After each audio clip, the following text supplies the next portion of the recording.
कैसे सभी? जब मैं बच्चा था ना, आपकी तरह स्कूल में पढ़ता था 5th 6th में, तब की स्टोरी सुनाना चाहता हूं। जैसे आपने स्ट्रे डॉग देखे हैं, गलियों में घूमने वाले कुत्ते देखे हैं? उस समय भी इससे ज्यादा कुत्ते हुआ करते थे। उस समय भी पॉपुलेशन बड़ी होती थी कुत्तों की, लेकिन क्या होता था, गोतों को मारने के लिए एम्प्लॉय आते थे। वो उन्होंने डबरोटियां ली होती थी, उसमें जहर मिलाते थे और कुत्तों को खिला देते थे। और वो कुत्ते फिर भागते थे, जब उनको जहर चढ़ता था अंदर तो भागते थे, हम भी उनके पीछे भागते थे, देखते थे कुत्ते क्या, कभी कोई नदी में जा रहा है, पानी पीता है, फिर उसके बाद एंड में मर जाते थे। फिर कुत्तों की नसबंदी के लिए कि कुत्तों की पॉपुलेशन ना बढ़े, उनके ऑपरेशन कर दिए जाते थे। लेकिन उसके बाद जैसे ह्यूमन राइट कमीशन है, ऐसे ही एक एनिमल राइट कमीशन है, उसके तहत ये सारे काम बंद हो गए। आप किसी भी कुत्ते को डंडा नहीं मार सकते, किसी भी एनिमल को मार नहीं सकते। आपने सुना है वो जो हमारे हीरो थे, फिल्मी हीरो, उन्होंने हिरन को मारा था तो कितनी उनको सजा भुगतनी पड़ी थी। किसी भी एनिमल को आप मार नहीं सकते।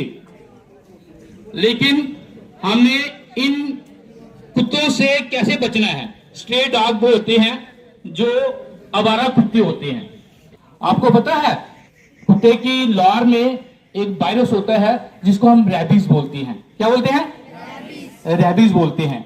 और जब कुत्ता पागल होता है ना, पागल लगाएगा कुत्ता, आता नहीं कुत्ता लगाइएगा, उस समय वो रैबीज जो है लाखों गुना ज्यादा हो जाते हैं। अगर कुत्ता किसी को काट लेता है तो वो रैबीज जो है वो कुत्ते की लार से हमारे ब्लड में चले जाते हैं। और वो क्या होता है, हमें भी जीवन भर खतरा रहता है कि हमें वो रैबीज जब बॉडी में मल्टीप्लाई होंगे तो हम भी कुत्ते की तरह पागल हो सकते हैं। और पागल कुत्ते का कोई इलाज नहीं है। पागल इंसान का कौन सा पागल? अगर रैबीज बॉडी में ज्यादा हो जाए तो दुनिया में कोई इलाज नहीं है अभी तक। मेरे को याद है, हमारा एक दोस्त था, वो सुनाता था बचपन में कि मेरे मामे को कुत्ते ने काटा था, उन्होंने इलाज नहीं करवाया, वो उसको भी रैबीज जो थे मल्टीप्लाई हुए और उस भी लिखा चढ़ी। उस बंदे को भी वो भी पागल हो गया। फिर उसको क्या किया, उसको कमरे में बंद कर दिया। वो सलाखों को तोड़ता था, उसको खाना ऐसे फेंकते थे। 5-7 दिन लगे, उसके बाद उसकी डेथ हो गई। उसको बाहर नहीं निकलने दिया, क्योंकि अगर वो किसी को काटता, बाहर निकलता काटता तो उसको भी हो सकता था। तो इस कारण कुत्ते के काटने से रैबिस होने का खतरा होता है। वो रैबिस 1 दिन में भी हो सकता है, 10 दिन में भी हो सकता है और पूरी लाइफ में कभी भी हो सकता है, ये याद रखना। इस कारण कुत्ता जब भी काटे हमें तुरंत डॉक्टर के पास जाना है। उसके इंजेक्शन है, वो इंजेक्शन लगाने से फिर कुत्ते वो रैबीज जो है बॉडी में खत्म हो जाते हैं। अगर हम ये प्रिकॉशन नहीं लेते हैं तो वो रैबीज कभी भी मल्टीप्लाई होके हमें नुकसान कर सकते हैं और उसका एक ही वो है कि डेथ हो जाती है, उसका फिर कोई इलाज नहीं होता।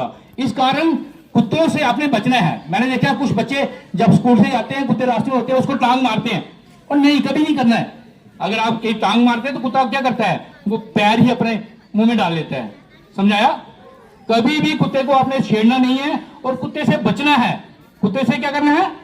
बचना है। कभी भी उनको फालतू तंग नहीं करना है। तो ये ध्यान रखना है, कुत्ता अगर किसी को मोहल्ले में, घर में, गांव में काट लेता है तो उसको एडवाइस करना है कि जल्दी से वो हॉस्पिटल में जाए और अपना ट्रीटमेंट ले। ठीक है? जय हिंद, जय भारत।